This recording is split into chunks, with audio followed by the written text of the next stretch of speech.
Just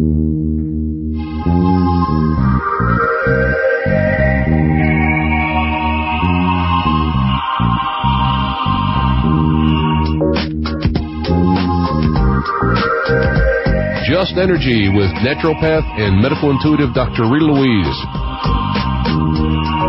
We have learned from Einstein's theories that matter and energy are one. Physicists believe that all systems in nature have their own particular way of vibrating.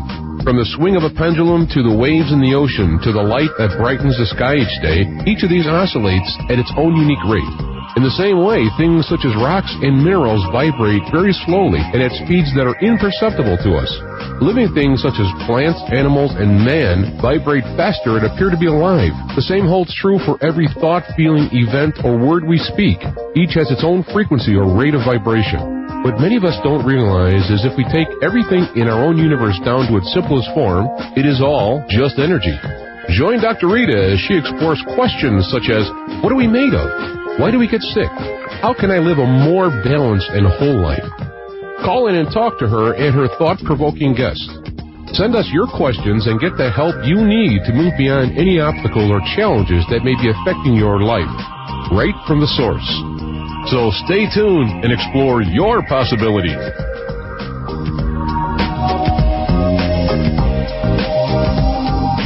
Hello and welcome to Just Energy Radio. I'm Dr. Rita Louise, and thank you all for tuning in. We do really appreciate you listening to the show and participating. We have a really interesting show for you tonight. We're going to be talking about how to find the still, soft voice inside. And to do that, we're going to be talking with Susan Shumsky, DD, Doctor of Divinity, and talking about her new book, How to Hear the Voice of God. But before I introduce Susan, let me give you the call-in number if you'd like to call in and talk to Susan or myself. The number is 888-863-2722, or you can send us an email to justenergyradio@yahoo.com. So let me tell you a little bit about Susan and get her on the air because it's going to be an interesting show tonight. So Dr. Susan Shumsky is a pioneer in the field of personal development, professional speaker, Doctor of Divinity, author, and workshop leader who is highly respected in the spiritual community. Foremost authority in spirituality, meditation, and prayer, she has written several books teaching her own unique form of meditation, of prayer, and spiritual healing. So please welcome from divinerelevation.org, Susan Shumsky. Hi, Susan. How are you?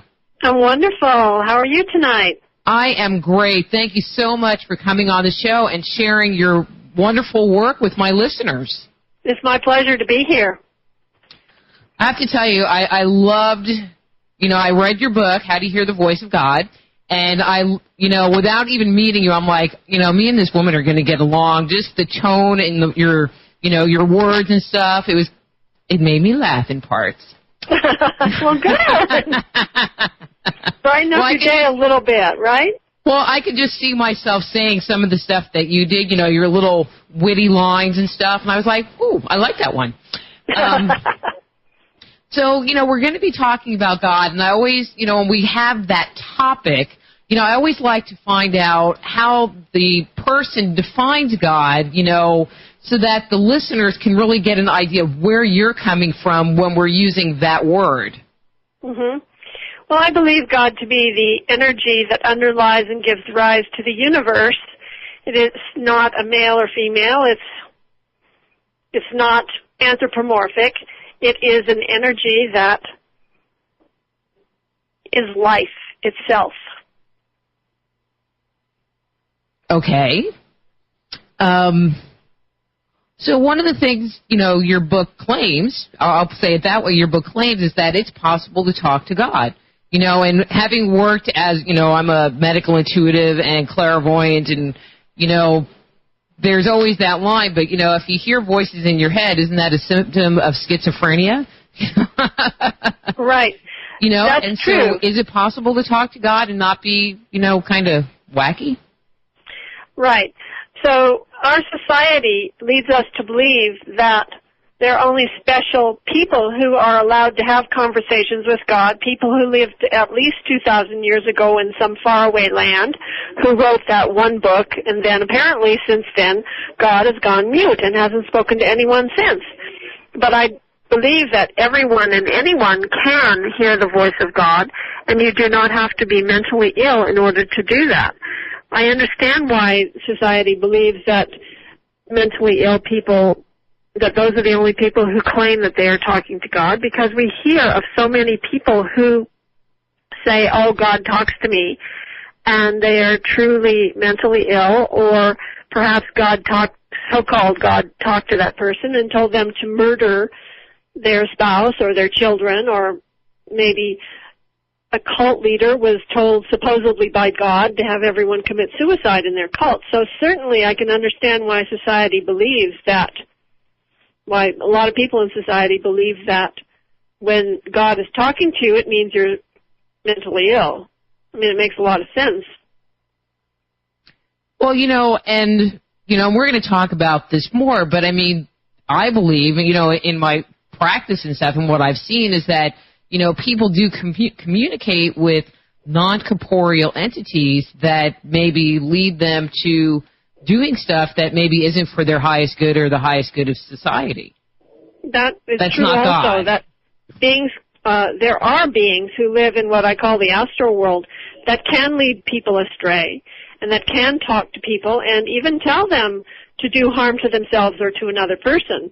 That's why if we're going to get into this field, if we're going to begin to develop our intuition, it's really important for us to become spiritually street smart. Okay, and what does that mean? Well, we're street smart when we are out on the street. We know how to handle ourselves in public. We know how to take care of our belongings when we go on a bus or a subway. But some people are going into the inner realms, opening up indiscriminately into the inner realms through meditation or through another kind of practice, and just opening up and letting anything and everything give them a message, not knowing who or what is giving them that message. It's really important to identify who you're talking to on the inner planes, and to make sure that that is really a spiritual or divine being that you're in touch with, in my opinion. Oh, I totally agree. I mean, I know people that play with Ouija boards, and it's like, do you know what you're bringing in when you do that? Or even people that just say, I'm open to the guidance that the universe wants to give me, or they make some just general intention and open themselves up to you just don't know what, and then they wonder why they have these attachments. Oops. Exactly, or they wonder why they are feeling so drained all the time, or why they feel that they are being psychically attacked, or that they're vampires that are draining their energy, psychic vampires. So it's really important to know who or what you're in contact with, and that's one of the things that I address in my book, How to Hear the Voice of God, with my 10-test system of spiritual discernment. And we're going to come back to that as we kind of roll through, but it just, I don't know, kind of got on a tangent there a little bit. So in a nutshell, if you could just kind of summarize, how can someone hear the voice of God? Well, I can give you the secret right now, all of your listeners, right this second. This is the big secret.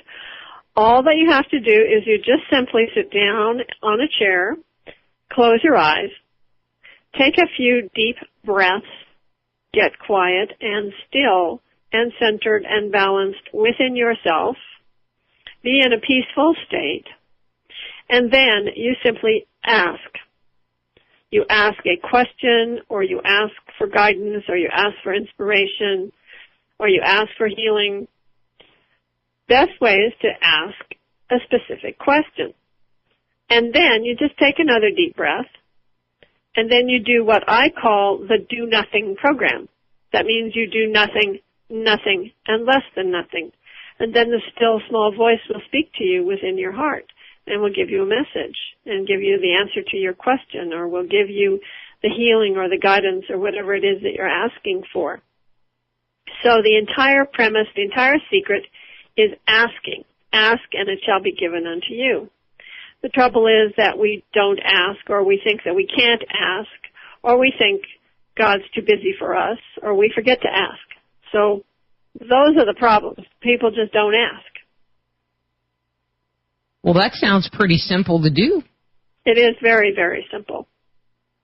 You know, it's just interesting, you know, because I totally hear everything that you're saying, you know, and it was just nice to see that information was, you know, packaged and put into a book form, because there really aren't people that are putting out that message. I mean, I give that message in my training work, you know, but for the most part, you know, you take courses, go to workshops, and no one really talks about just asking questions and just asking for what you want. Exactly.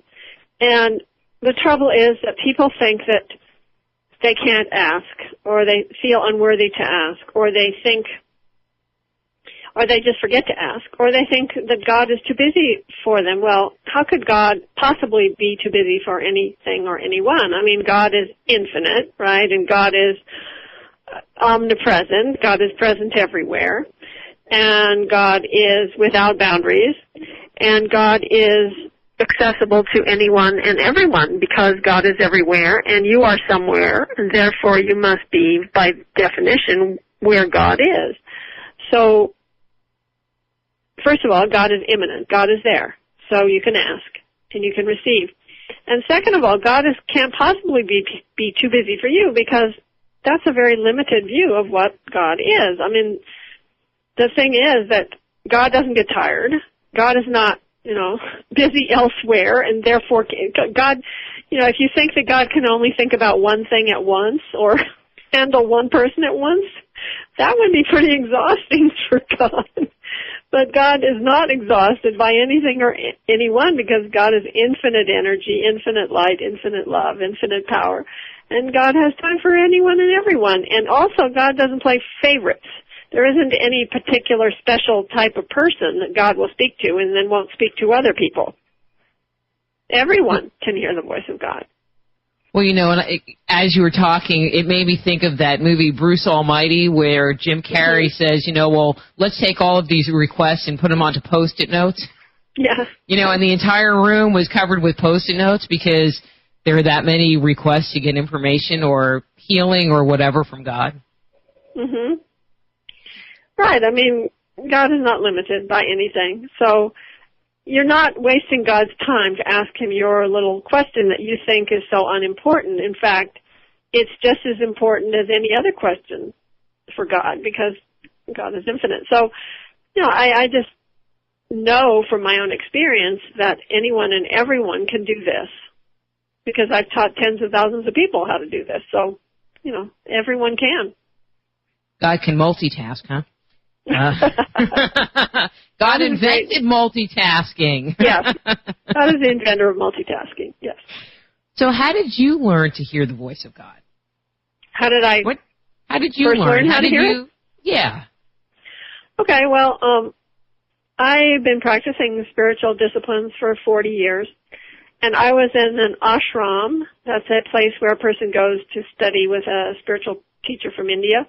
I was in this ashram for 20 years with Maharishi Mahesh Yogi. He was the guru of the Beatles and of Deepak Chopra. So I was in his ashram for a very long time, and we used to practice what's known as yoga. Yoga means union of individual spirit with universal spirit.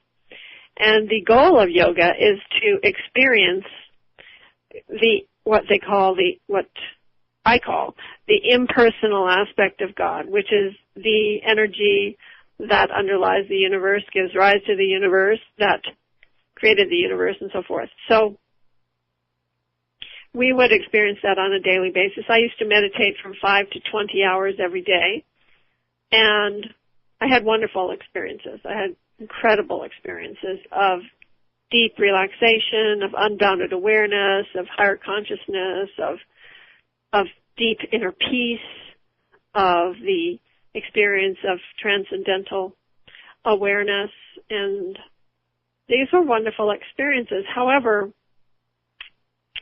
my guru, he used to go into silence every year. He would take 7 days of silence. And we would all take silence with him, too. We would go into our rooms and basically not come out. And he would do that, too. Just basically stay in silence, not speak for 7 days. So he would come out of silence, and some of us would gather around him after that 7 days. On the 8th day, we would meet him. And he would say, "Oh, I just spoke with Mother Divine, and she said this and this and this." And then he would tell us what Mother Divine had told him while he was in silence. And I was in total awe of that. I was like, oh, he's so great. He's so high, my guru. He's like God. He's so amazing. And he can have Mother Divine. Mother Divine can speak to him, and he can hear her, and he can communicate with her. There's no way that I could ever have such an experience. That's the way I believed. Okay? And pretty much everybody else believes the same way. That's really pretty universal in most ashrams, is that people believe that their guru is enlightened, but they could never be. They just think that their guru has all this power, but they could never have. And unfortunately, it kind of perpetuates that as the guru being the great teacher, but no one else can have the experience. So, although the guru never says that, the guru always says, everyone can have the experience. So I thought, well, wow, that's pretty amazing that he can have this conversation with God, or goddess. In that case, it was goddess. So I was, continued in the ashram for a long time, and then somehow there was somebody who bothered the heck out of me. I don't know how to even tell you. He was trying to teach me another form of meditation, and I really didn't want to have anything to do with him, certainly, because I was so arrogant. I thought I knew everything there was to know about meditation. So I kind of flicked him away with a flip of my wrist. But one day I was in trouble, and I don't know what possessed me to call him, but I did. And at that point, he dictated an affirmation over the phone and told me how to use it. And I had such a powerful effect, such a powerful result from that affirmation that I actually succumbed and decided I would learn from this guy. So he taught me how to hear the still small voice of God. And, anyone can learn if you know how to do it. And really, I gave you the secret already of how to do it. All you have to do is just get quiet and then ask. That's the whole secret. So just out of curiosity, why in the ashram did they choose not to share that piece of information when it was obviously, and I'm going to say, available already? Well, it's very interesting, but I've studied quite a bit of Indian philosophy, okay, and even the scriptures of India, and I don't really see anywhere where people are taught how to hear the voice of God. They just don't teach you how to do that. I don't know any Indian teachers who teach you how to do that. I don't know of any scriptures that tell you how to do that. This teaching that I'm teaching came from an immortal teacher named Mahavatar Babaji. You may have read the book Autobiography of a Yogi by Paramahansa Yogananda. Mm-hmm. And in that book, there's about 3 chapters on Babaji. He was the guru's guru of Paramahansa Yogananda. And he has founded several wonderful teachings, great teachings on this earth. And one of these teachings is the teaching that I'm teaching. And that is the teaching of how to hear the voice of God within, or how to develop God realization through this particular practice. And he's founded some other teachings as well, like obviously the Self-Realization Fellowship of Yogananda. He also founded Rebirthing of Leonard Orr, and several other teachings that are on this planet, and he also founded this teaching. So that's where this comes from. It does come from a spiritual master from India, but it's really not commonly known in India. And it certainly was not in the ashram I was in. They certainly didn't teach you how to do that. It was the traditional yogic practices are practices to help you experience the impersonal God, which is Brahman, to experience that unbounded awareness and to release yourself from what we might call the cycle of birth and death and so forth, by merging with Brahman, by merging with that universal self with a capital S. And that teaching is in the Bhagavad Gita. You know, that's the teaching of traditional Indian practice. So that's what we did. I mean, we practiced that. And believe me, it was wonderful. It was fantastic. But it was not a personal experience. It was not an experience of great love and comfort.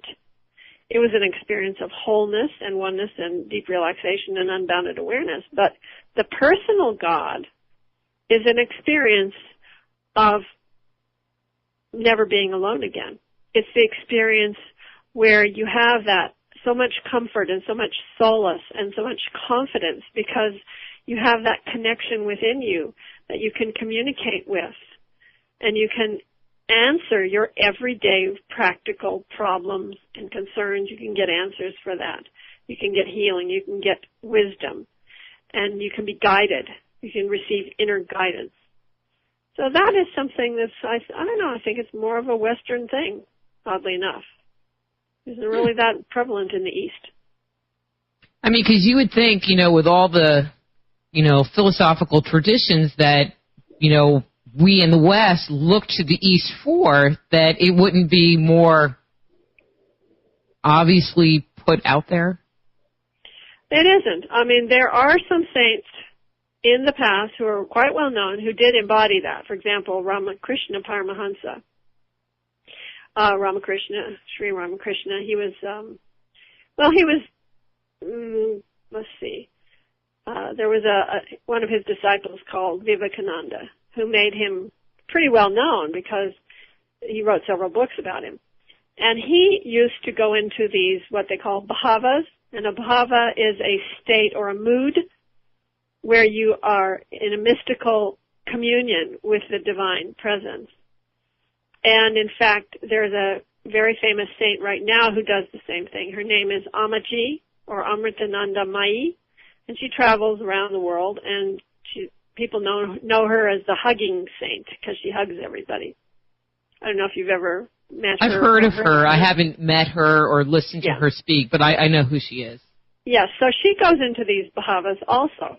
She goes into bhava actually means mood. And she goes into this mystical state, and embodies the Divine Mother.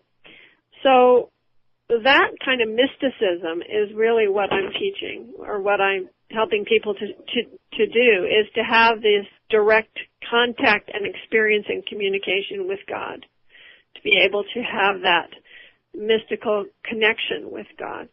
And, you know, there are some saints in India who have had that and who experience that and who talk about that, but they don't really, I don't know, it's not something it's just not that well known. It's, you know.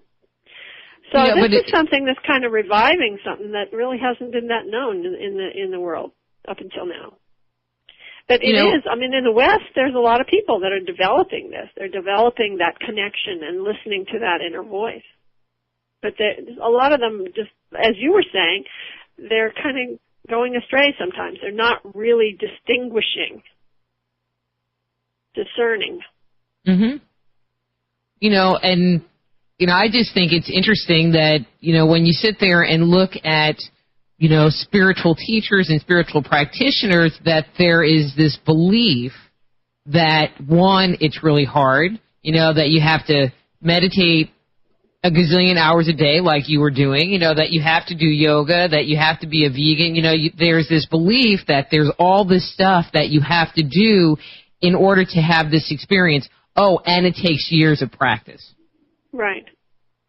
That's what people believe. And, in fact, the world has changed a lot over the last 50 years. And it did used to take a lot of practice a long time ago.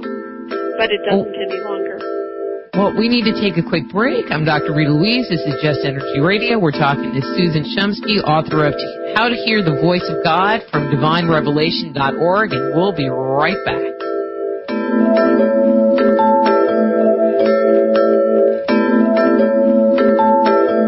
Just Energy Radio with your host, Dr. Rita Louise, will return right after these messages.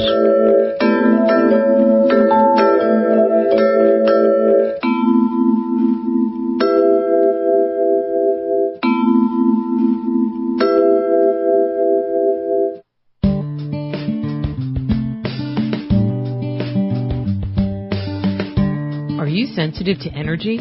Want to explore the world beyond the five senses? Looking for a new career as an alternative healthcare practitioner? Then the Institute of Applied Energetics, Medical Intuition, and Energy Medicine training programs may be right for you. Our comprehensive curriculum provides students with a deep understanding of how to detect, evaluate, and transform the subtle body, as well as techniques for correcting energetic imbalances that may underscore a person's ability to experience radiant health. So if you are sensitive to energy, contact the Institute of Applied Energetics right away. Be a catalyst for changing the way healthcare is done around the world. Visit www.appliedenergeticsinstitute.com and start your new career today.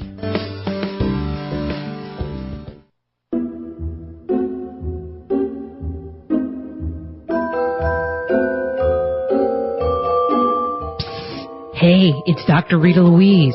Don't forget to sign up for our free online newsletter at justenergyradio.com. It'll keep you informed of who's coming on the show each week.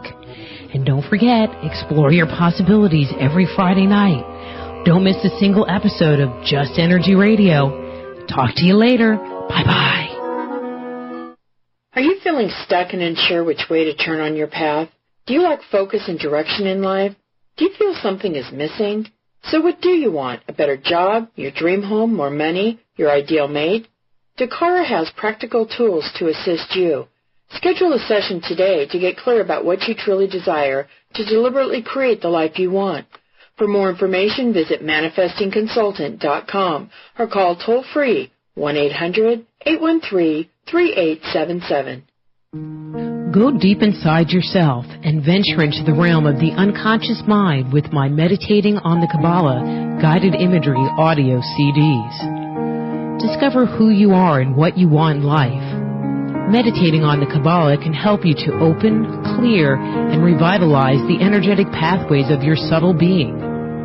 They will support you in your spiritual quest by helping you to access the profound insights and inner guidance you need as you work in alignment with your highest good. Let them help you to release negative thoughts and emotions and clear away any limitations that may be keeping you from experiencing your full potential.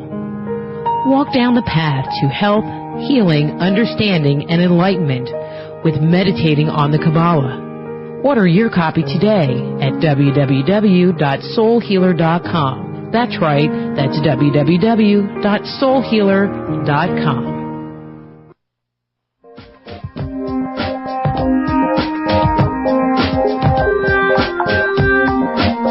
And now back to Just Energy Radio with Dr. Rita Louise.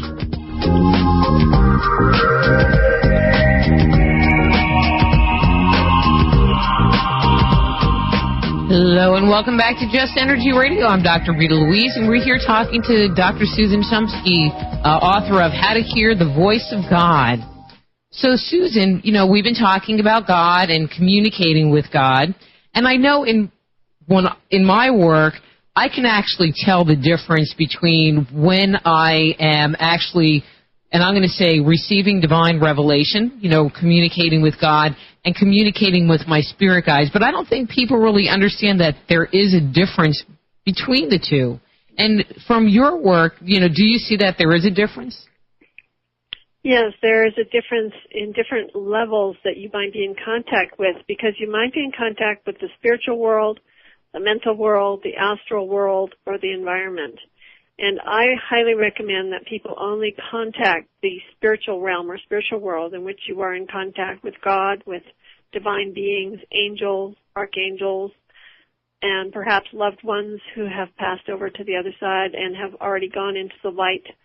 Those would be the types of beings or types of inner guidance that I would recommend that people get in touch with. if you're in touch with the mental world or the astral world or the environmental world, then you are in touch with erroneous thoughts and beliefs.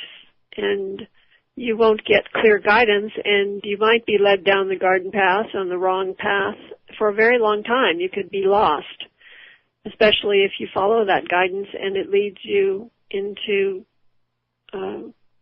something that will not enhance your life, shall we put it that way. Can you give an example of that? I mean, because I've never really heard somebody speak on that topic, and I'm kind of not connecting the dots here. Okay. Well, for example, if you are in contact with what we know as a faker spirit would be like an earthbound spirit who has not moved on into the light after death. And they might flatter you. They might tell you that you are special, that you are more special than other people, that you have a higher mission than other people. They might tell you that you are more highly evolved than other people, and that people should come and grovel at your feet and be your disciples. And then you start a big following, you start a big cult, and then these faker spirits continue to flatter you and to control you, and pretty much your entire life is run by these faker spirits, and so is the entire life of all of your disciples, your big following that has been built around you. And this is actually much more common than you might think. There are many spiritual movements that are built around someone being deluded by a faker spirit. Well, I can think of a few right off the top of my head, and I definitely won't mention any names, but... Right. So that would be an example of being led down the garden path in the wrong direction, but it doesn't have to be even that dramatic. It could be in your own life. If you are in touch with something that is not truly the voice of God, perhaps an astral entity, or perhaps your own ego or your own subconscious mind, that leads you in a direction that is not for your highest good. And so you end up, for example, maybe taking a job that isn't for your highest good, and it ends up being a disaster, or getting into a business deal, or making an investment that's wrong for you because you followed what you thought was intuition or inner guidance, and in fact what it was either your wishful thinking or your own subconscious beliefs, or maybe an entity that chimed in. So it's really important to learn how to discern. I can't agree with you more, and I'm just going to share a story with you because it was just fascinating. I had a client who was bulimic, and when I asked her what she ate, she said, 6 Big Macs, and after falling on the floor going, are you kidding me? And I asked her, I said, so did that include the fries and the Coke? And she goes, oh yeah. And I go, and how, over what period of time? And she said, for lunch. And I mean, I was flabbergasted because I don't eat that much. And she was like, yeah, I have breakfast and lunch and dinner, and that would be like lunch or dinner. So, the session goes on, and, finally I stop and take a look, kind of step back in the session and look at her, and I see this entity standing behind her, interfering with her ability to regulate her food. And we did some work and some entity release work, and poof, the entire problem went away. That's very, very interesting. That's a fascinating story. Because we can be influenced by these entities. I have a book recommendation for your listeners. If they want to learn more about astral possession, it's called The Unquiet Dead by Edith Fiore. The Unquiet Dead, and her name is Fiore. And that's a really great book because her entire practice, she's a psychologist, and her entire practice is dealing with these entities that possess people and change their personalities and cause these kinds of problems, and then releasing these entities and sending them back into the light. So, this is something that is part of my work, is really dealing with these entities and releasing them.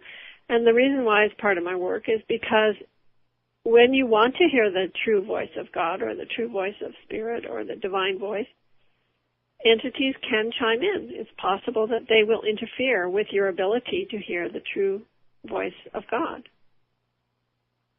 So how do we know, because you get this communication and it's like, okay, well, I'm getting this information, and on the surface, it might seem pretty good. Like I had one client who would get information that would get him out of trouble, but the entity would get him into trouble in the first place, but then it would get him out of trouble, and so he saw the information as being beneficial. You know what I mean? Like from his internal place. Kind of hard to explain without the whole story.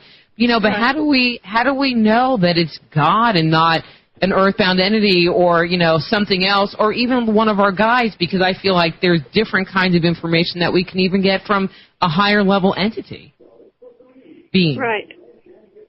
Yes. There are all types of different, or classes of different types of beings that might give us messages.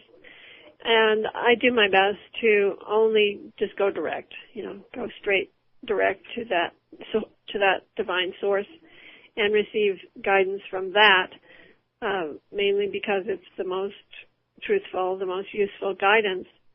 And I do have a 10-test system to help people to be able to discern. And some of the most important tests, if you have time, I can talk about some of the most important tests. No, I think that would be great.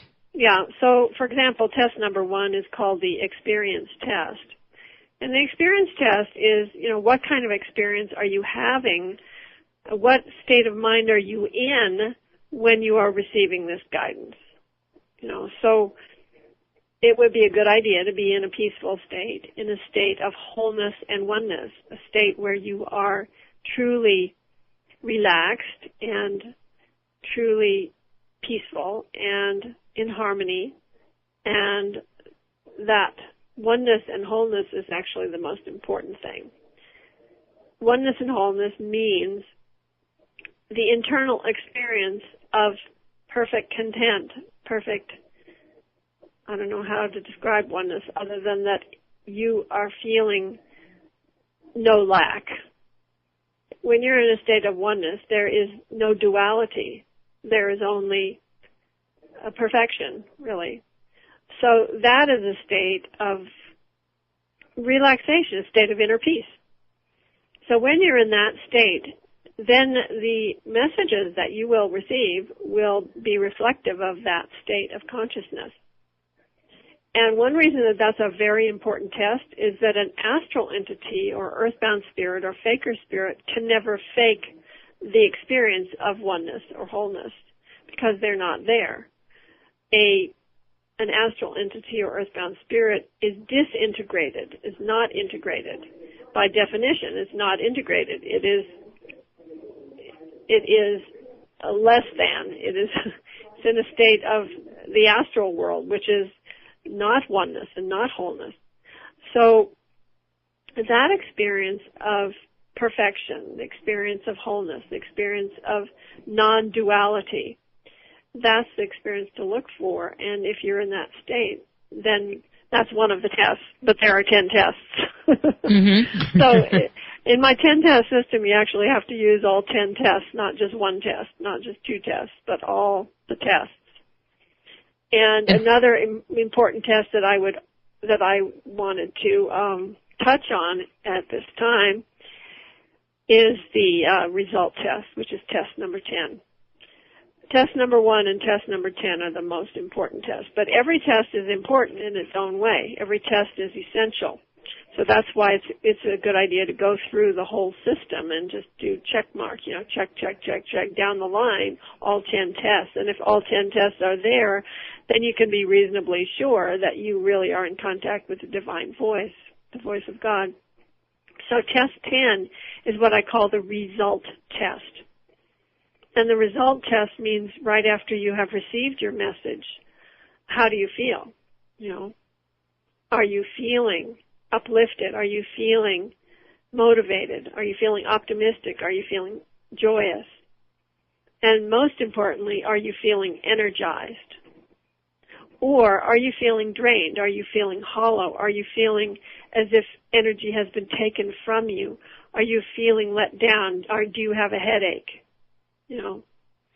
So if you're in contact with an earthbound spirit or faker spirit or entity, you will not feel energized. You will feel drained. You'll feel hollow and empty inside. That is a sure sign that you are not in touch with the divine voice, because the divine experience, the divine presence, you will feel energized when you're in contact with that divine presence, and you will feel energized after you've finished getting that message. You know, and I know this is because I've been there and done that. I've done it all. I even spent time in my life contacting, entities. And I know what that feels like. And I know the experience of feeling hollow and empty. Even if you feel uplifted while it's happening, even if you feel maybe some light or something, and you're feeling, even if there's a certain buzz that you get out of it, when it's over, you feel empty and hollow and drained. And I think, other words that you could put with, having that experience for, of communicating with God is having a state of blissfulness, and just deep, profound inner peace where it's like, it's all good. Exactly. And there's that inner knowingness that all is well and complete content. Mhm. Yeah, because I think when that happens, it's like, you end up feeling very whole. Like all of your parts are activated, and I don't know, I think people need to just try it and they can experience it for themselves. What do you think? Well, absolutely. And when I say oneness and wholeness, that is that feeling of full, being complete, being content. Now, one great thing about this book that I just wrote, How to Hear the Voice of God, is that there's a CD attached to it. And that's a guided meditation CD. So you can pop the CD into your player, sit down, get comfortable, close your eyes, and just, it's a no-brainer. You just follow the instructions on the CD, and that will take you into this experience. So I'm so happy that my publisher was willing to bind this CD into the book, because it really helps people to have that experience of, first of all, connecting with the divine presence through a guided meditation, and second of all, being able to hear that inner voice and get that inner message in whatever way is right for you to get it, because you can get it in one of three ways. And that would be? Well, it can come as a vision, as a voice, or as a feeling. Those are the three basic ways that you would receive the divine message or the divine revelation. Well, go ahead. You might see it as an inner vision in your inner eye. I'm talking about with eyes closed. I'm not talking about hallucinating or seeing things, quote unquote. I'm talking about getting an inner vision in your inner eye where you see a little motion picture going on. And that motion picture is telling you something. Or maybe it isn't a motion picture. Maybe it's a static picture. And Susan, let's come back to that after the break, because that's really important information. I'm Dr. Rita Louise. This is Just Energy Radio. We're talking to Susan Shumsky from DivineRevelation.org, and we'll be back after these messages from our sponsors.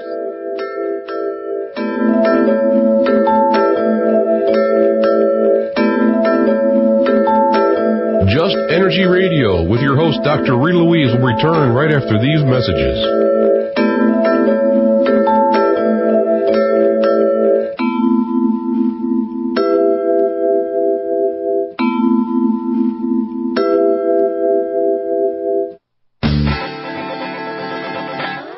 Move past the crossroads in your life and discover alternative solutions to your deepest concerns at soulhealer.com.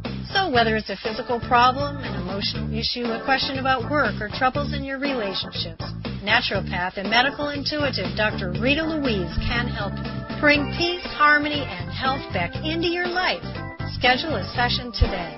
Visit soulhealer.com right away and live the life you've been dreaming of. Hi, I'm Dr. Rita Louise, the host of Just Energy Radio and the founder of the Institute of Applied Energetics. Start a new career today on the leading edge of alternative health and healing. The Institute of Applied Energetics can help you develop the specialized skills you need to work as an energy medicine practitioner, intuitive counselor, or professional medical intuitive. Besides our outstanding technical instruction, our programs also support you in creating and building a successful business in this rapidly growing field. Be a catalyst for changing the way healthcare is done around the world. Contact the Institute of Applied Energetics right away or visit appliedenergeticsinstitute.com. You can get a copy of Dr. Rita's latest book, Avoiding the Cosmic 2x4, by visiting www.soulhealer.com. Get your copy today. Just Energy Radio wants to help you grow your business. Just Energy Radio has a growing global audience which can provide you with an unequaled opportunity to educate thousands of people about the products and services you have to offer. Through our targeted market, your ad is more likely to connect with like-minded individuals who will respond to your message. In addition, our archiving feature will allow your ad to be heard over and over again. Join the Internet marketing revolution and take advantage of our low introductory prices. Visit justenergyradio.com for more information. Move past the crossroads in your life and discover alternative solutions to your deepest concerns at soulhealer.com. So whether it's a physical problem, an emotional issue, a question about work, or troubles in your relationships, naturopath and medical intuitive Dr. Rita Louise can help you. Bring peace, harmony, and health back into your life. Schedule a session today. Visit soulhealer.com right away and live the life you've been dreaming of.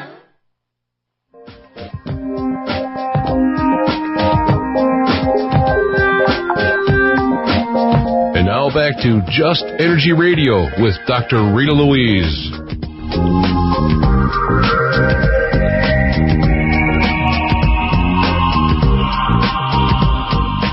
Hello and welcome back to Just Energy Radio. I'm Dr. Rita Louise and we're talking to Susan Shumsky, author of the book, How to Hear the Voice of God. So before the break, we were talking about ways that we receive divine information, and first you were talking about receiving a visual piece of information. So what other ways do we receive divine information? But in my book, How to Hear the Voice of God, I mainly talk about 3 ways, because those are the 3 internal ways that we receive them. And that is through visions, through a voice, or through feelings. So visions would be like clairvoyance, which means seeing a message in your inner eye with your eyes closed. You might see a picture, you might see a little movie, and that will give you a message. I'll give you a possible example. Let's say you ask a question, is it wise for me to take this job? And then you describe the kind of job that you're asking about, this particular job. Maybe you've been given a job offer. So you say, is it wise for me to take this particular job? And then in your inner eye, maybe you'll see a doorway opening and a stream of light coming in through the doorway. Or you might just see a static picture of an open doorway with a light streaming in. And that will give you the answer to your question, obviously. That would be a positive indication, yes, to take the job, because you're seeing this kind of positive image. So that would be one way of getting information, of getting revelation, is through a vision. And the second way would be through getting a voice or clairaudience. That means you're getting a message in your inner ear. I'm not talking about hearing things, quote unquote. I'm not talking about a voice that speaks to you the way my voice is speaking to you right now. I'm talking about receiving messages in your mind where you're getting words. For example, the message, I love you, would be a message from God, for example, and that is words. Anytime you're thinking thoughts that are words, that would be an auditory experience. For example, if you have the thought, I'm going to the grocery store to pick up some bread. Okay, those words, I am going to the grocery store, or I need to go to the grocery store to pick up some bread, that would be an auditory experience because you're using words and you're hearing those words in your inner ear. Similarly, you can hear the voice of God speaking to you, saying something like, I love you. I am with you now and always. Trust in me. Take my hand, for I will guide you. A message like that may come from the still small voice of God, and that will be speaking to you in words. And it's great to get messages like that because there's no, ambiguity as to what God is telling you. You just get the words. And you can ask for words, you can say, give me the words. And then the third way to get messages is through feeling, getting gut feelings. For example, you may feel led in a certain direction, or you may just have a sense of something. You have a good feeling, a positive feeling about something, or you feeling about something, or you get an inspirational feeling about something. That would be getting messages through feelings or clairsentience. So those are the three basic ways that we receive revelations when we're receiving them internally, although you can receive them other ways too, like omens or signs or different things. And I want to kind of come back to a point that I hear a lot is about that, how do I want to phrase this? Like people, there are a lot of people out there that are trying to communicate with their guides or trying to communicate with God. They're trying to open up that communication channel, and there is this belief that the only way that you can, quote unquote, communicate is to hear that voice through the use of words. Oh, that's interesting. I thought most people thought they had to see it or something, or see auras, or, develop your clairvoyance, But, in fact, that's interesting that you mentioned that, and that may be true in the intuitive realm, that people believe that you have to hear the voice. But, in fact, if you are more kinesthetic, then you'll get the feeling. If you're more visual, then you'll see the message. So, there's a lot of people who think that they're failures because they're not getting it in the way that they think they ought to be getting it. But in fact, you could be getting it just as profoundly and just as meaningfully for you using your own developed sensory ability, whatever that is, seeing, hearing, or feeling.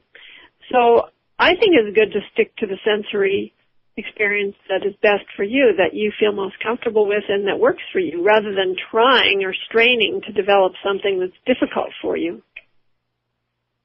I totally agree. I mean, that's really, the approach that I take. It's like, well, what are you getting? Because that is the information. It's like people have this impression that there's going to be, like these little trumpets and angels are going to float around, and there's going to be this experience, but it's not that way. It's really very simple. It's so simple. And you may just get one little piece of it at a time. You might just get one little word or one little vision or just one little feeling, and then it'll grow from there.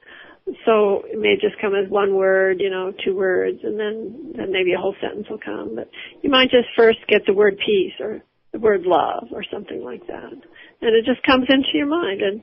Or you may get the feeling love or the feeling peace, Or you may see some little impression that's very uplifting. That's the message. That's the way the message begins. And then you continue to practice, and then pretty soon you're having this dialogue, really often in your life. It becomes a regular habit where you're asking questions and receiving the messages, receiving the guidance in a very frequent basis. I guess God is just very practical with me because I get things like, don't forget to take an umbrella. Exactly. You need to change the tire on your car, and exactly. Those are the kinds of messages that are very practical and that help us in our everyday life to solve everyday problems. And I think that's what most people want, is they need help with everyday concerns and problems. And if you ask those questions, then you'll receive the answers. Ask and it shall be given unto you. So just asking for guidance, asking for inspiration, asking for wisdom. And then, you might get these little promptings like, go here, go there, do this, do that, They're just very short and very simple. Mm-hmm. I could tell you a funny story about that. You want to hear it? Sure. We're coming kind of close to a break, but if we hit the break, we'll just carry it over on the other side. How's that? So, I travel in a motorhome, and I have no home base. I used to travel in various other vehicles also. I used to travel in a van, a trailer, different vehicles, and I have a motorhome now. And it used to be that the only... I guess we're going to come back to your motorhome right after the break. Okay. That was quick. I'm Dr. Rita Louise. This is Just Energy Radio. We're talking to Susan Shumsky, author of How to Hear the Voice of God from DivineRevelation.org, and we'll be back after these words from our sponsors.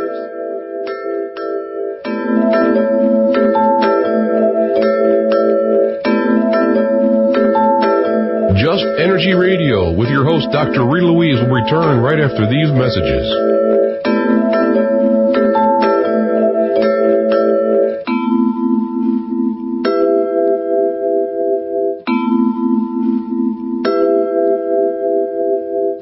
Are you getting your greens? Now you can have your greens and drink them too with Inner Food by Inner Health Botanicals. Inner Food promotes health and boosts energy with nature's finest superfoods. Inner Food is 70% organic and 100% natural without fillers and is a whole food product totally assimilated by the body. Inner Food is spirulina, chlorella, dulse, kelp, spinach, alfalfa, barley, wheatgrass, rosehip, beetroots, and much more in real amounts, not just a sprinkle to fill out an inflated but impotent list of ingredients. Just mix a tablespoon in your protein shake or in your favorite fruit juice, and you are good to go and go and go. Other greens on the shelf typically weigh 300 grams and sell for between $35 and $70. Inner Food is a full 400 grams, 33% more, for $39.95 plus shipping. Simply go to our website, InnerStreamsRadio.com, and click on any Inner Health Botanical banner, and you're ready to order. Or call 866-762-9238 and be sure to mention you heard them on Inner Streams Radio. Inner Food, building health from the inside out.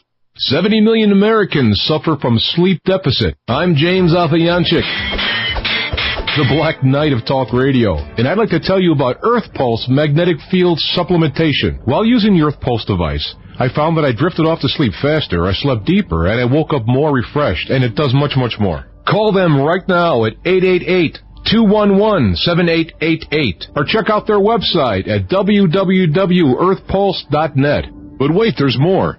When you buy a new digitally programmed Earth Pulse version 4 magnetic supplementation device and use the special InnerStreams Radio coupon code ISR, you'll receive an instant $50 savings. No rebates to get lost in the mail. Just $50 more in your pocket on your way to better health. 888-211-7888, or check out their website at earthpulse.net and use the special InnerStreams Radio coupon code ISR.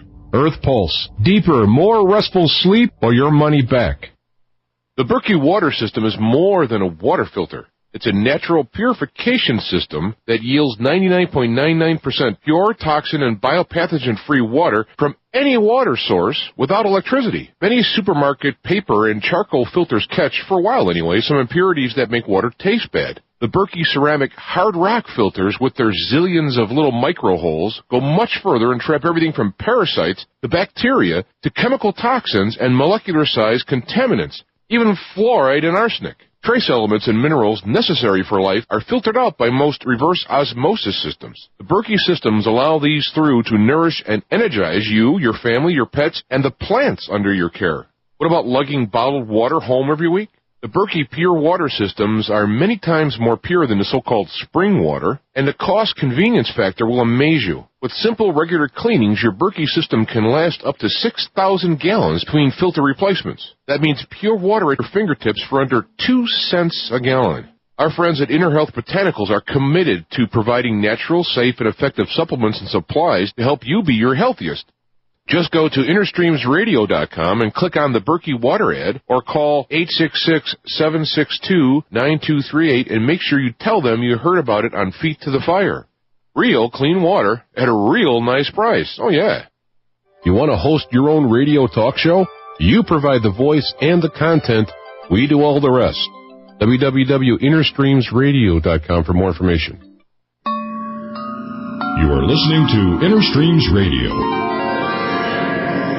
Streaming from the insides out.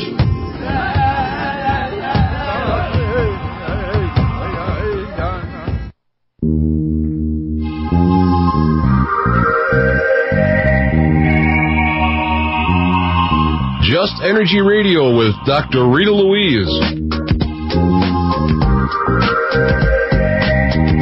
What am I made of? Why do I get sick? How can I live a more balanced and whole life? These are just a few of the questions that will be explored tonight by your host, naturopath, medical intuitive, and clairvoyant, Dr. Rita Louise. Call in and talk to Dr. Rita and her thought-provoking guests. Get the help you need to move beyond any obstacle or challenges affecting your life right from the source. And now back to Just Energy Radio with your host, Dr. Rita Louise.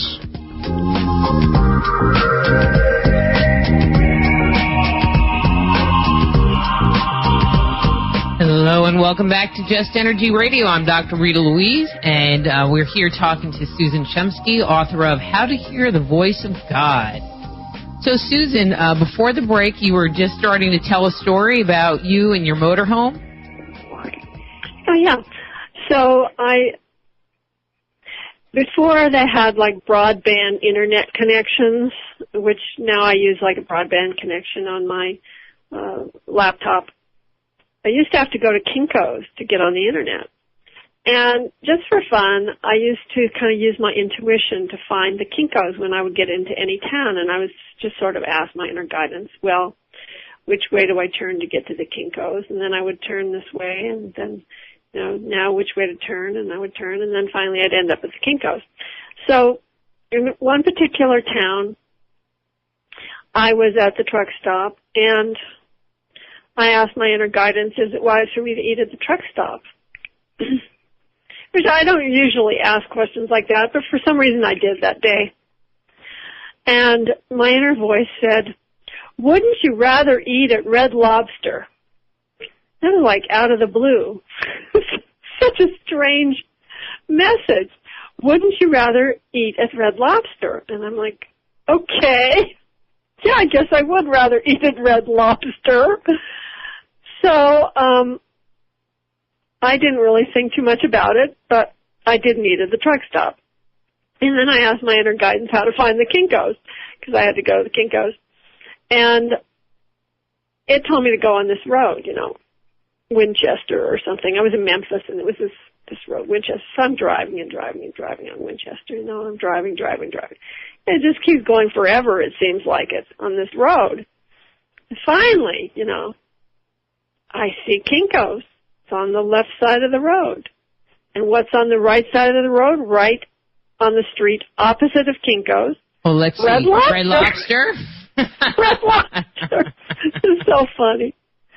So anyway, that was just one. And I've had so many like that. For example, even 3 weeks ago, I was trying to hire someone to work for me.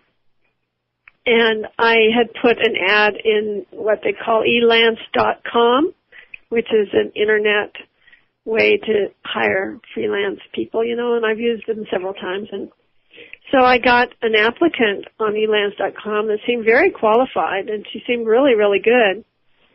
And I got really busy. I had to go out of town. I had to do all these things. And my inner voice kept saying in the back of my mind, it kept saying, you have to hire this woman now or it'll be too late.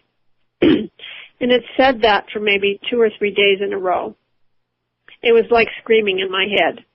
And it said, if you don't hire this woman now, if you want to hire this woman and you don't hire her now, it will be too late. Well, sure enough, you know, I got back in touch with her like 4 days later or 5 days later, and it was already too late. She had already taken another job. So that's the kind of thing. It will just, you know, nag at you a little bit in your ear and give you guidance. If you want that guidance, it will give it to you, and it's a good idea to act upon it. Cool. So let's kind of talk about questions. We've kind of touched on that subject a little bit.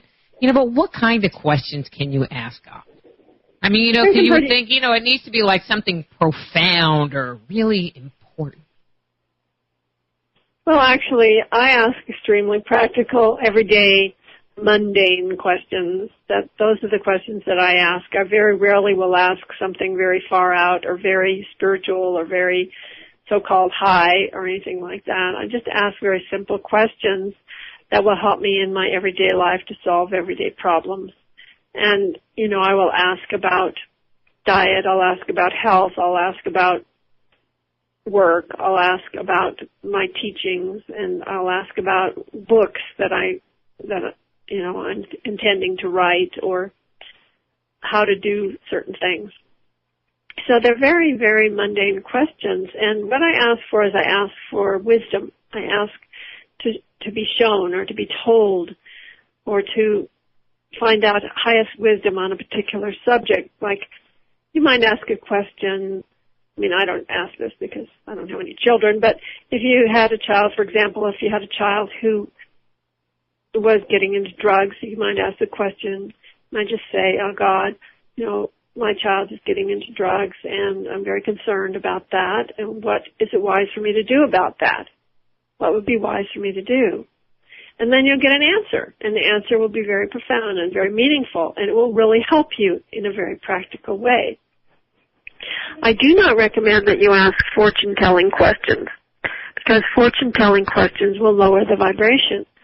What do I mean by fortune-telling question? That would be a question where you are beginning the question with will I, will he, will she, will they, will this happen? In other words, if you're asking a fortune-telling question, you are making the assumption that your fate is already written and that you're not the writer. If you ask fortune-telling questions, then you are assuming that you don't have free will. But the fact is you do have free will and you have choice, and you can make wise choices and wise decisions. That's why I ask for advice. I say, is it wise for me to do this? Is it wise for me to do that? Is it highest wisdom for me to get involved with this relationship? Is it wise for me to get out of this relationship? Is it highest wisdom for me to take this job? Is it wise for me to make this investment? Is it highest wisdom for me to sell this investment at this price? Is it highest wisdom for me to write this book? Is it highest wisdom for me to submit this book to this publisher? Or whatever it is that you want to ask, and you will receive the answer. Now, it's a good idea for you to want to receive the answer, because you will get an answer. And if you don't want to hear the answer, then don't ask the question. And working as an intuitive, one of the questions that I get asked a lot, and I'm just going to put it out there because I think it's kind of funny, is, can you ask God what the lotto numbers are? Mm-hmm. Yeah. And do you really get an answer? Yeah. I wouldn't ask a question like that because it is a predictive question. And when you ask a predictive question, it does lower your vibration and someone will answer the question, but it won't be God. Theoretically, you could get these lotto answers from God. It's possible, I suppose. But it's not a question that I would even attempt to ask. You get asked that question all the time. I get asked that question, or things in that nature. So why is asking questions so important? Well, first of all, asking is important because it indicates that you have free will. And when you ask a question, you are coming closer to God because you are attempting to communicate with God. You're attempting to get an answer. And by asking, you are showing your sincerity in wanting to have this communication. If you're just passive and not doing anything, then pretty much nothing is going to happen. So it's a good idea to set your intention and to ask. And we know, metaphysical principles, we know that it really is necessary to set an intention in order to get a result. So the intention is, okay, I want to have a communication with God. All right, well, maybe I should ask a question because that probably will help me to have that communication. And the other thing that's important about asking questions is to ask the right kinds of questions and to not ask fortune-telling questions, to ask questions that will help you to develop and to maintain your free will, your freedom of choice. Because God does not trespass upon your freedom of choice. It's a spiritual principle that divine beings, God, ascended masters, angels, archangels, they will not trespass upon you unless they are asked. They will not interfere with your life unless you ask them to help you. Now, there may be emergency situations. For example, if you're walking out oblivious on a street corner and a car that you can't see is rushing in your direction out of your line of sight, then you might be pushed back, or you might hear a voice that tells you to jump back. And that would be like an emergency situation in which God would intervene, but normally, in most cases, God does not intervene unless you ask. What about multiple questions? And I'm asking that because in, working as an intuitive, my favorite is people go, well, tell me something, but my internal process is, I have this battery of questions going through my mind. So if someone's asking about their relationship, so let's say they're in a relationship with someone and it's like, okay, so what's the dynamics between these people? What's her feelings in the relationship? What's his feelings in the relationship? What's interfering with the relationship moving forward? Are there any other, and there's this constant questioning, and I get an answer and I communicate, and I ask another internal question and communicate it. And so when someone is communicating with God and trying to kind of delve into the depths of something, is that a practical way to work? It's an excellent way to work, because what you're doing is you're not only answering the simple question that you've been asked by your client, you're also delving much deeper into that and finding the cause behind the cause behind the cause, and finding what are the blockages, what can we do about this, what are the ways that we can help this person with this problem, and really delving much, much deeper. And that's a very wonderful way to be an intuitive, is to keep asking those kinds of questions. Well, if you just answered the question that they asked, it would be yes or no. It wouldn't be much of a session.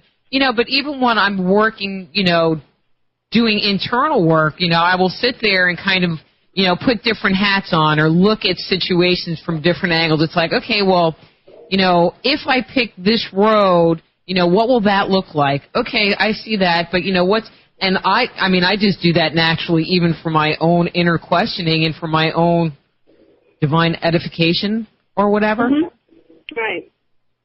Right. It's great to really delve much more deeply, and that's more of like being a counselor, is to do it that way. And that's an ideal intuitive is someone who is really a divine counselor, someone who is a prayer therapist, someone who will really delve deeply and find out what the cause behind the cause is and of the problem, and also find the solution, the best solution. But isn't that something that we can do for ourselves? Definitely. I mean, this is when I talk about listening to the still small voice of God within, I'm talking about inner counseling. I'm talking about getting in touch with your in-house counselor, your inner counselor, your inner guru, and really using that as your main source of wisdom, so that you don't have to be dependent upon, for example, psychics or other people to give you guidance or give you a direction. Mm-hmm. And kind of on this topic, what about you don't talk about it, at least I don't recall seeing this, but what about you doing something like journaling to help just really move that process along with yourself? Are there any more there's asking the question, but then there's, other tools that we can employ to help facilitate the connecting with the answer, I guess, might be. Exactly. So do you have any recommendations that way? Right. In my book, Divine Revelation, which was my first book that talks about this process, which I wrote many years ago and which has been in continuous print with Simon & Schuster for 12 years, in that book I talk about what I call the ecstatic expressions of God. The ecstatic expressions of God are the different ways in which we get the answer, in which we express the revelation. And those ways are writing through, that's one way, singing through, dancing through, playing music through, healing through, and speaking through. So these are some of the ways in which when you get the message, you actually express it. And one of those would be writing through or typing through, where you're getting the message and then you type it out or write it out. And that helps you to practice the ecstatic expressions of God and to practice the presence of God. Now, one thing that's so profound about these ecstatic expressions of God is that they help you to develop God consciousness. Because if you are in that state of oneness with God, and at the same time you're being actively engaged in something like dancing, singing, writing, healing, playing music, or speaking, what happens is you begin to practice the ability to be in touch with God and at the same time be active in your everyday life in a practical way. What this does is begins to set up a habit within you where you are able to be active and at the same time experience the presence of God. And most people think that the only way you can experience the presence of God is when you're alone in a cave or a cave-like situation. In other words, in meditation. But the fact is you can experience God 24/7, and it's possible to develop that ability through these ecstatic expressions. And what you're talking about, journaling or writing through, would be one of those expressions. Cool. Yeah, it's really cool. It's really cool. It's like the speaking through, the writing through. Never thought about the dancing through, and I love to dance, so I'm going to have to kind of make a little mental note about that one. Well, it's very simple. I'll tell you how you can do the dancing through.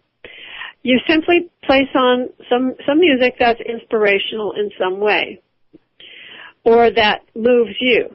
It doesn't have to even be sort of spiritual or new agey music or anything, but some music that really moves you, that makes you feel uplifted. And then you simply put on that music and begin to allow God to move your body through you. And you will feel that your body is moving, but you're not really moving it.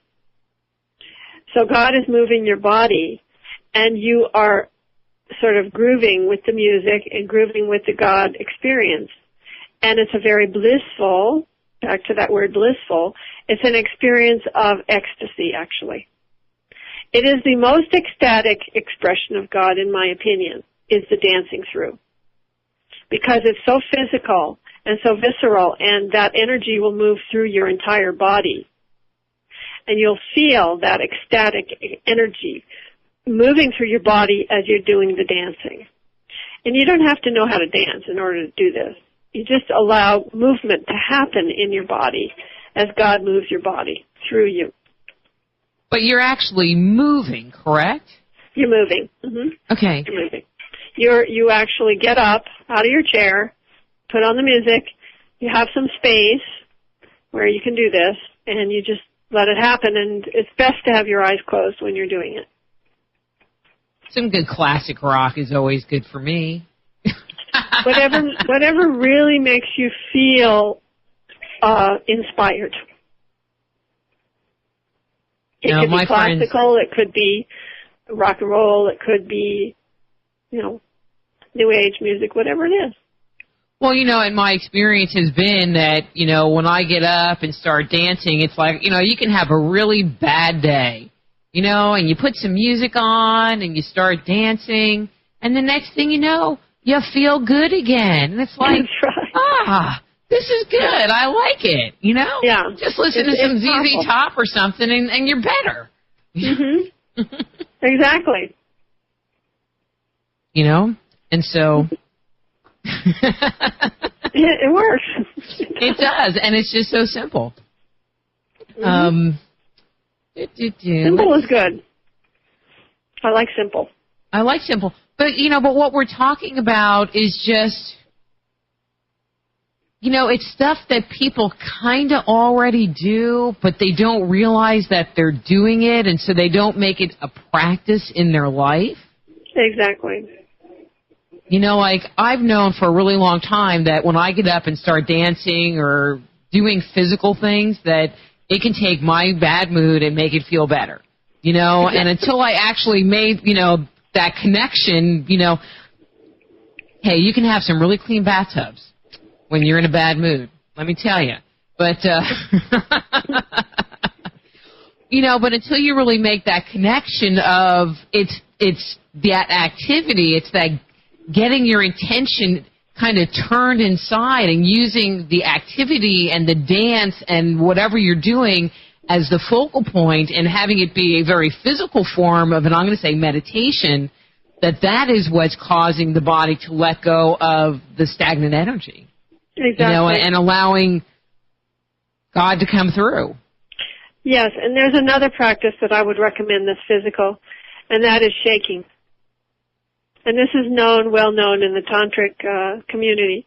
And that would be, you just get up and you just start to shake. And you shake every part of your body. Shake, shake, shake. And you shake every limb. You shake your whole body. You jump and shake and jump and shake. And you're going to find that ecstatic experience of God will flow through your body. You'll get the rushes of energy, the kundalini. I've never tried that one. It's very powerful practice. Let's see. Like, I have these little topic notes, and I'm like, well, where am I? We kind of talked about that. Okay, so let's see. We should have time here. So one of the things that you talk about in your book are psychic ties. And okay. What are they, and how can they affect us? Okay. So a psychic tie is an undue attachment or repulsion to any person, place, thing, organization, situation, circumstance, memory, or experience or addiction that has any control over us or that influences us adversely. So you could have psychic ties with a person in your life, or you could have a psychic tie with an institution, with a job, with a habit, an addiction, with something that you like to eat that isn't good for you. These are all psychic ties. Now, psychic ties are in the psychic realm. They're in the psychic mental realm, and they are not positive. There's nothing good about a psychic tie. I know that a lot of people define psychic ties somewhat differently, but I make a distinction between psychic ties and love ties. A love tie would be a golden cord of love between yourself and your beloved, whatever that is, whether it's a person or whether that's God or whatever in your life that you love, a loved one. The golden ties of love can never be broken, but the psychic ties will only do you harm. They do not help you, and it is really important to cut them on a daily basis. So I will also help define what a psychic tie is with an example. For example, if you have an argument with your boss or an argument with a loved one, perhaps with your spouse, after that argument is over, there's like a residue, a mental residue left over. And that mental residue is a psychic tie. That's what a psychic tie is. Susan, we need to be right back. I'm Dr. Rita Louise. This is Just Energy Radio. We'll be back after these words from our sponsors.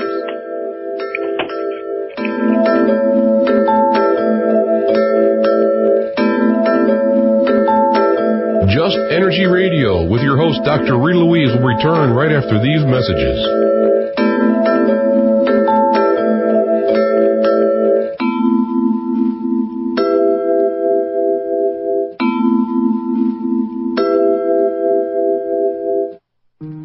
Go deep inside yourself and venture into the realm of the unconscious mind with my Meditating on the Kabbalah guided imagery audio CDs. Discover who you are and what you want in life.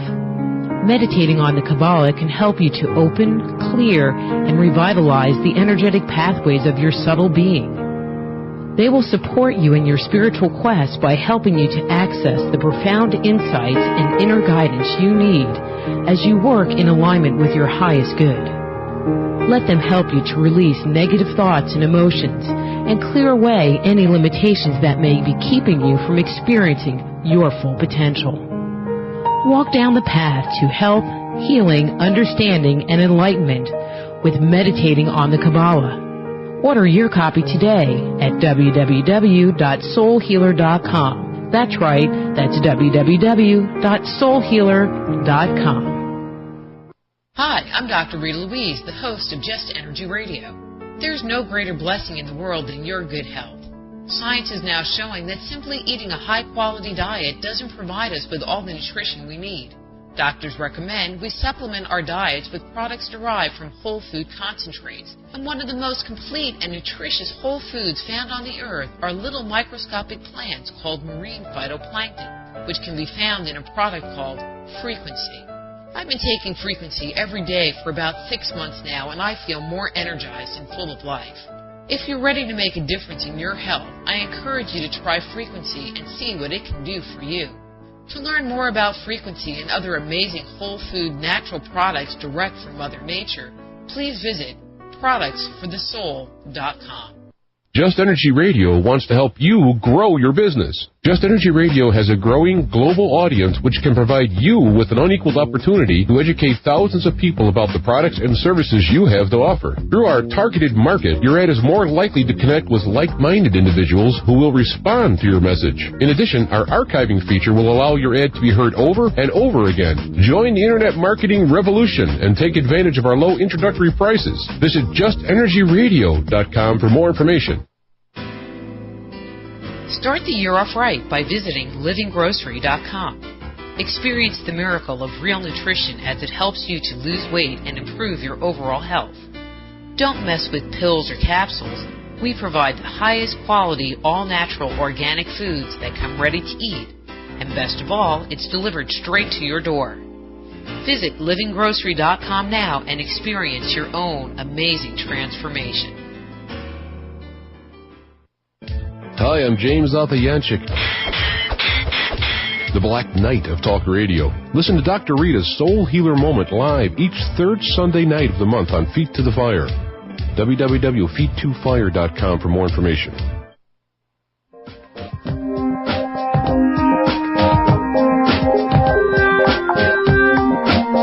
And now back to Just Energy Radio with Dr. Rita Louise.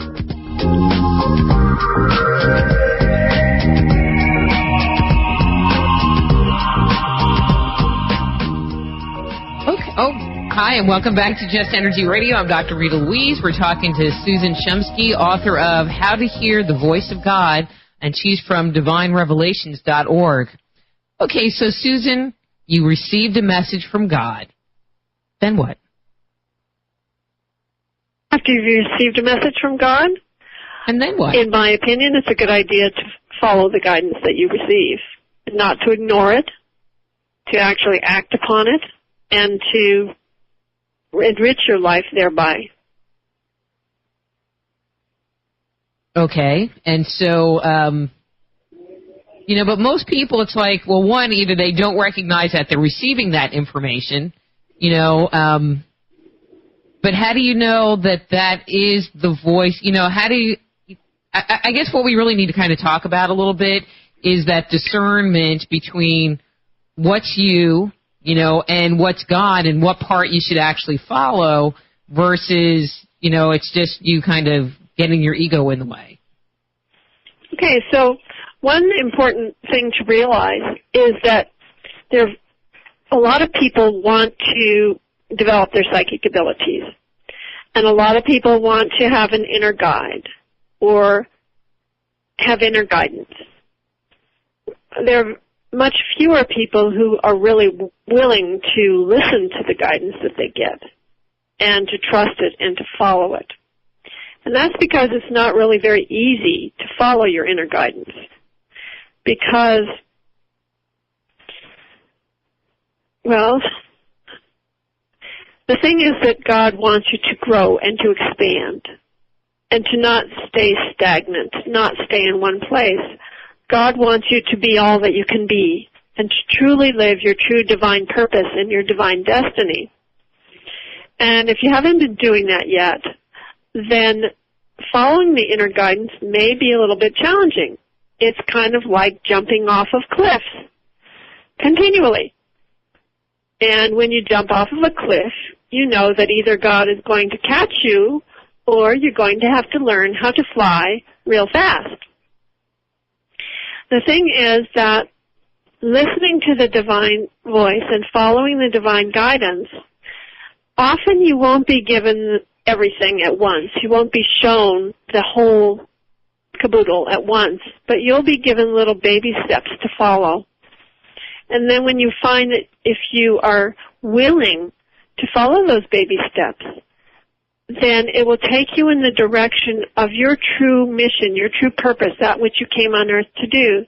Because you were not thrown upon this earth arbitrarily. You have something to accomplish. You have a mission. You have a purpose. You're here for a reason.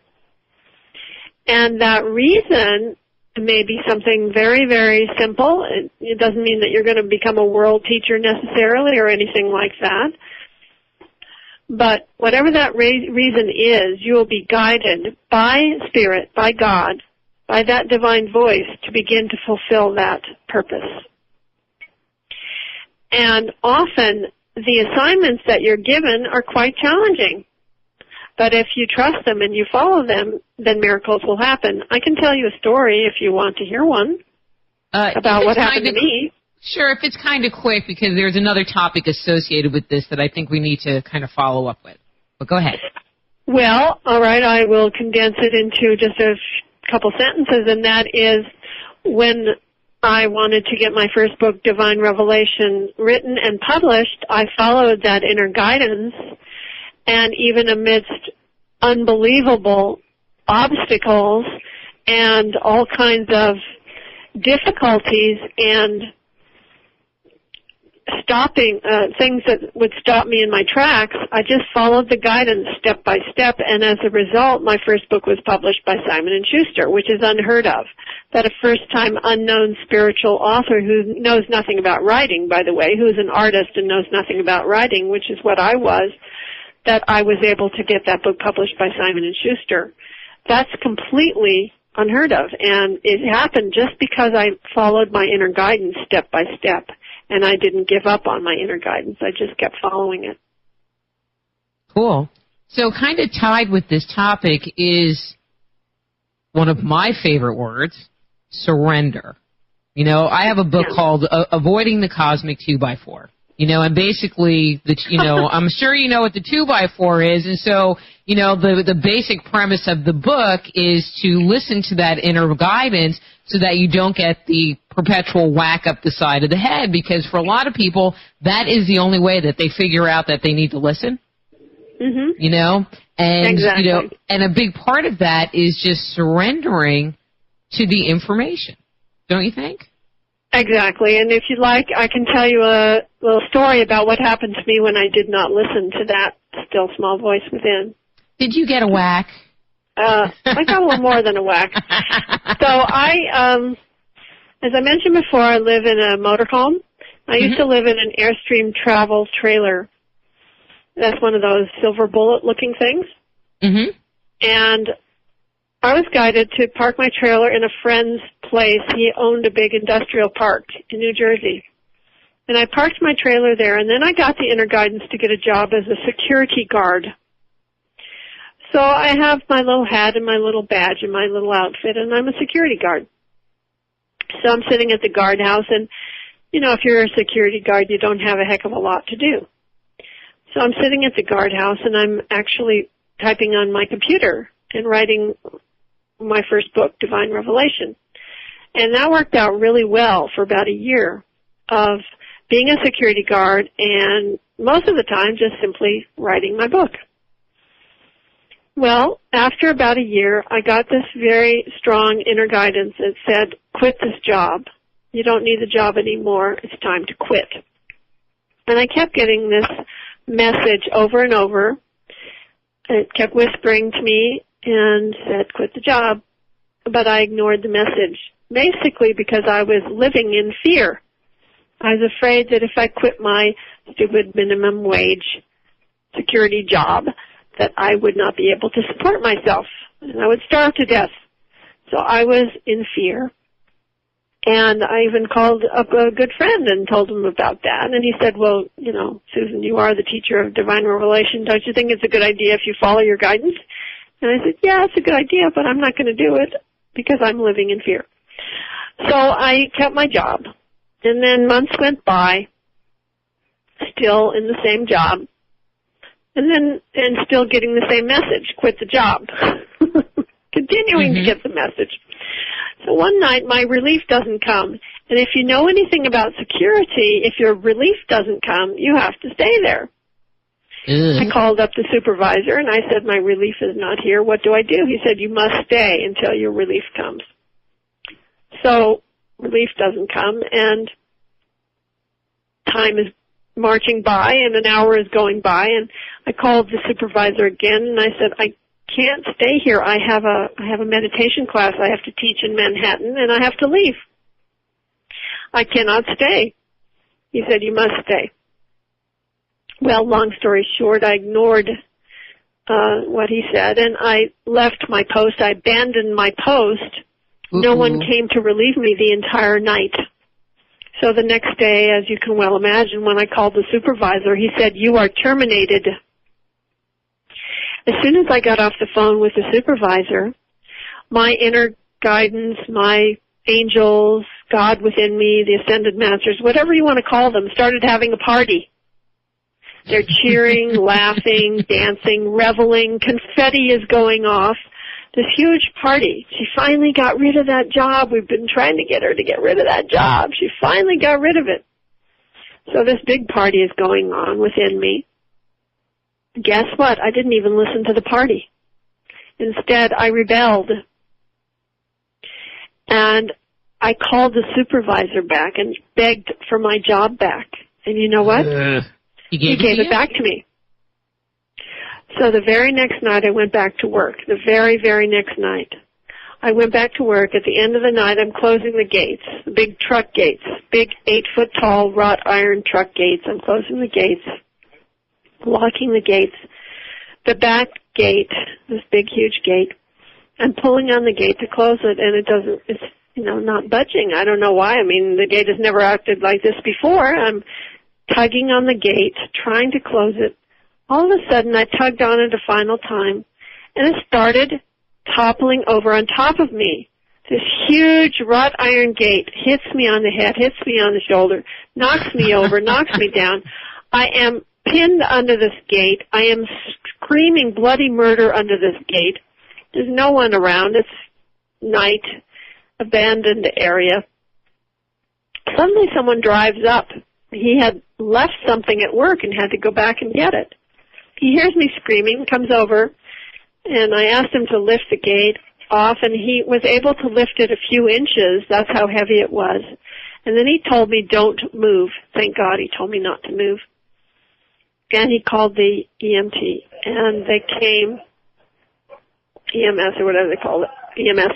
They came and they cut my uniform off of me and wrapped me in a sheet and carted me off to the hospital. It turned out my leg had nearly been severed in half. It was holding on by a few sinews.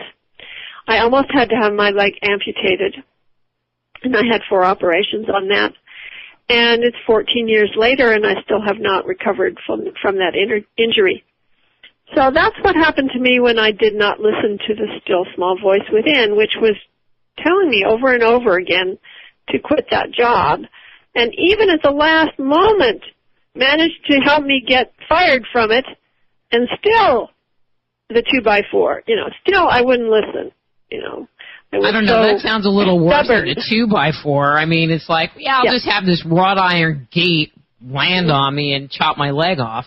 Yeah, it was pretty intense. That, the fact is that the God within me tried in every way to prevent that from happening.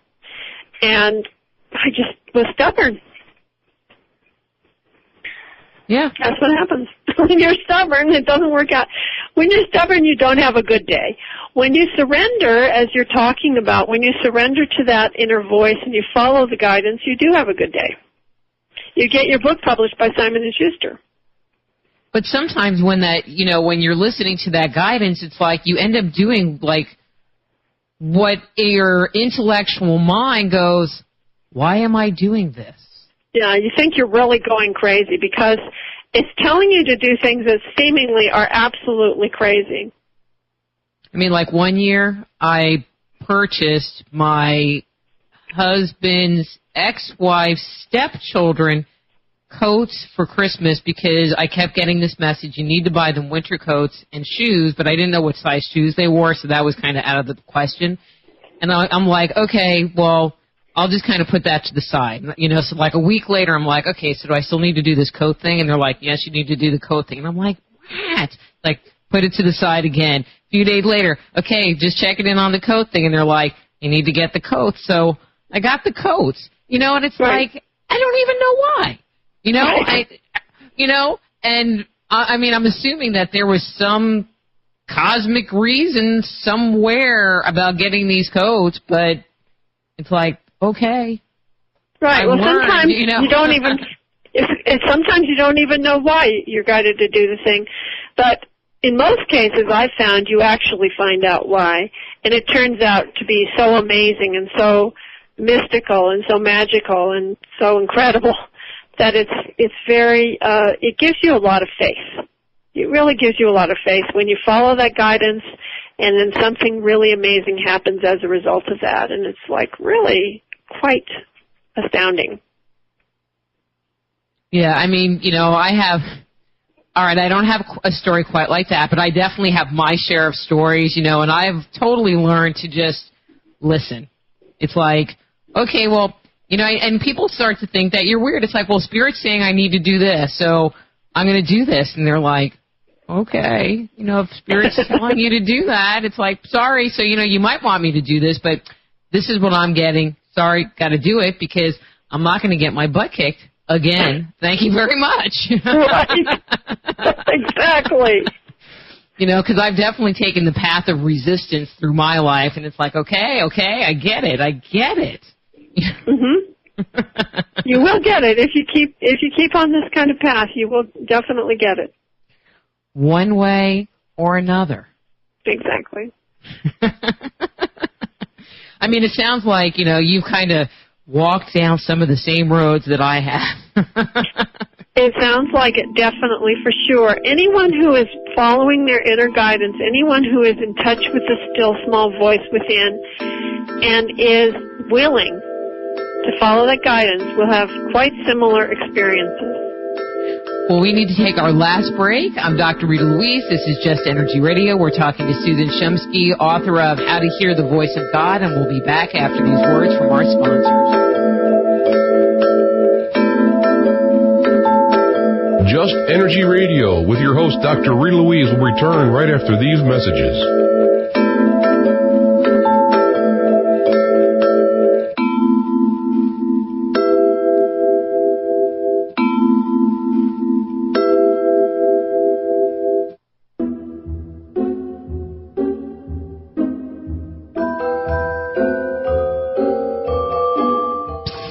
Hey, it's Dr. Rita Louise. Don't forget to sign up for our free online newsletter at justenergyradio.com. It'll keep you informed of who's coming on the show each week. And don't forget, explore your possibilities every Friday night. Don't miss a single episode of Just Energy Radio. Talk to you later. Bye-bye. Are you feeling stuck and unsure which way to turn on your path? Do you lack focus and direction in life? Do you feel something is missing? So what do you want? A better job, your dream home, more money, your ideal mate?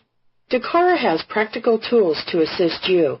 Schedule a session today to get clear about what you truly desire to deliberately create the life you want. For more information, visit manifestingconsultant.com or call toll-free 1-800-813-3877.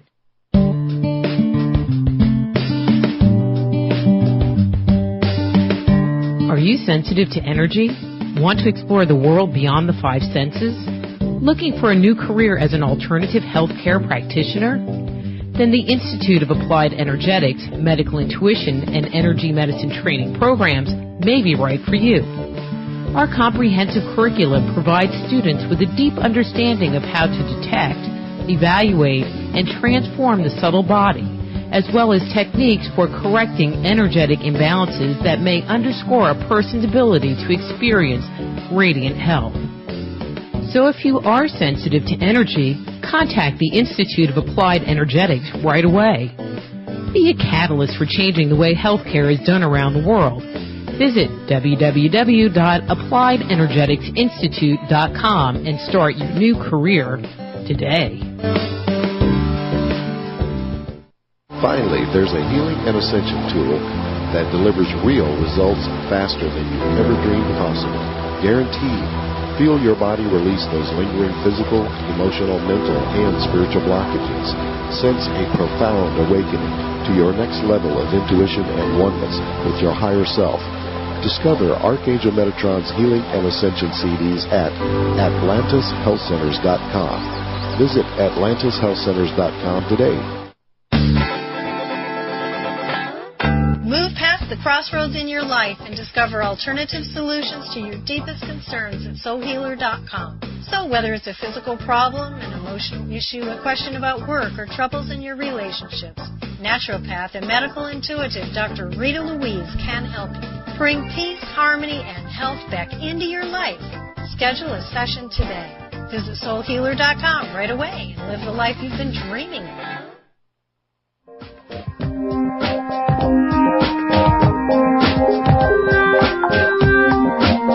And now back to Just Energy Radio with Dr. Rita Louise.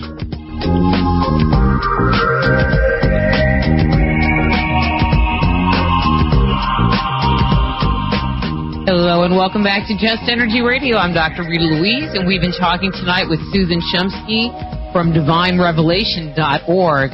So, Susan, we're in the last segment, and I just want to kind of, recapture a little bit of what we were talking about just before we hit the break. And my question is what can somebody expect, and expect probably is not the right word, but I'll use that anyway. But what can they look forward to? That's better.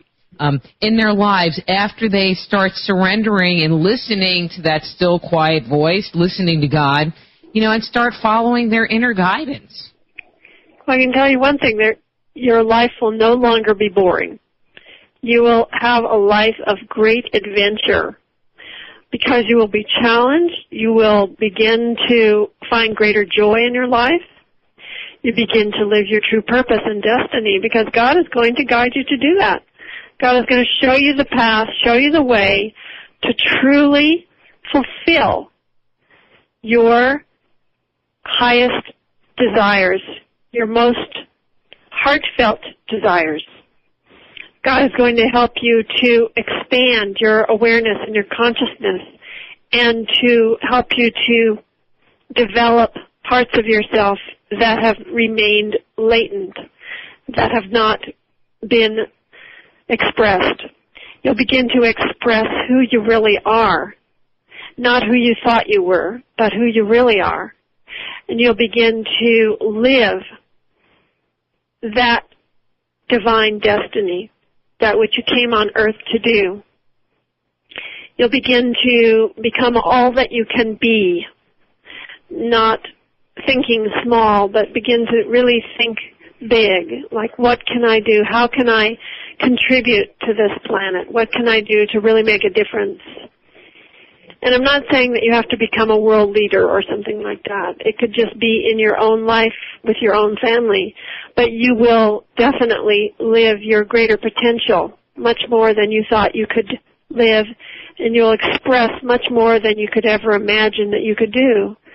And your life will have much greater happiness and greater joy than you ever thought you could express in life. So this is a worthwhile endeavor that I really recommend everyone to start on a path like this and to have the faith to follow the still small voice of God within. Excellent. And so you won't have, like, wrought iron fences falling on you and stuff like that. Not if you listen and trust the inner voice. You're going to have a good day, not a bad day. And so I'm assuming if somebody wants to get a copy of your book, How to Hear the Voice of God, they can get it at Amazon, Barnes & Noble, probably any of the major bookstores in the country. Exactly. How to Hear the Voice of God is the name of the book by Susan Shumsky, and it's available anywhere. And if you don't see it in your local bookstore, you can have them order it. But it is in all the Barnes & Nobles and Borders and so forth, and in esoteric bookstores and online on all the places, and also my website, which is drsusan.org. drsusan.org is my website. Okay, so what is divinerevelation.org that I've been saying Same for the whole website, show? but people don't know how to spell that. So drsusan.org is just easier for people to spell. Okay, I like that. Easy to spell. Yeah. And so you were talking about your other books. So how many books do you have? And if you could just kind of throw out the titles so that people can, be aware of that. Right. So my first book, Divine Revelation, is now in its 12th year of continuous print with Simon & Schuster. And I've also got Exploring Meditation, Exploring Chakras, Exploring Auras, Miracle Prayer, and How to Hear the Voice of God. I have 6 books in print. Wow. Cool. Yeah. And let's see, and so, since you're in your travel trailer, I'm assuming that you go around the country teaching classes. What's that all about? Yes, I travel all around the country teaching and giving workshops, and also I travel overseas and teach retreats and various tours to sacred places as well. For example, we just got back from Peru and Easter Island. We did a tour there not too long ago, and on a regular basis I do retreats in Mount Shasta and the Tetons, Sedona, various sacred vortexes in different parts of this country, and overseas also, India sometimes, different places.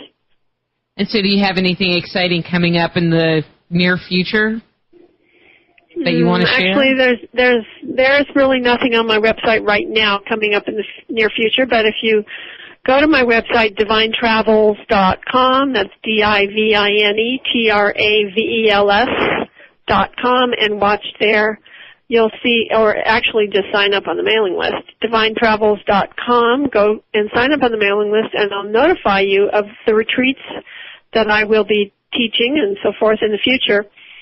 And on the retreats, we have very profound spiritual experiences of experiencing that holy presence, the divine presence directly, and listening to the still small voice of God within, and expressing that in various ways, like speaking through and dancing through and singing through and all these wonderful ecstatic expressions, playing music through, doing art, doing drawing and painting through, and healing through all these wonderful ecstatic expressions, and we teach you how to do that on the retreats. Great. And so, any last words for the listeners before we have to go? My last words are trust and follow the still small voice of God within you, and unite with that divine presence and allow that presence to guide you. When you do that, you are contributing to world peace, because if everyone listened to the still small voice of God within, we would have heaven on earth in this world. Hear, hear. Perfect timing. Susan, thank you so much. Oh, are you working on a new book, by the way? Yes, my new book is called Renew Your Spirit in 30 Days.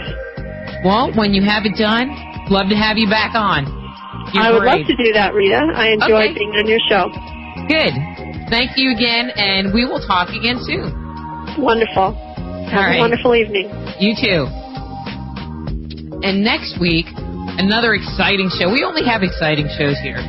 We have Dr. Bruce Lipton coming on to talk about his book, The Biology of Belief. And in the second hour, we have Earl Hall coming on talking about activating the planetary grid. So, until next week, I'm Dr. Rita Louise. This is Just Energy Radio. Till then, be blessed.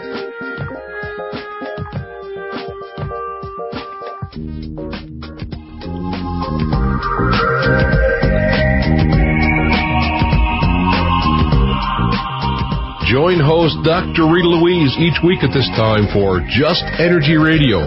Point your browser to www.justenergyradio.com for more show information and to contact Dr. Rita. Until next time, remember, it's all just energy.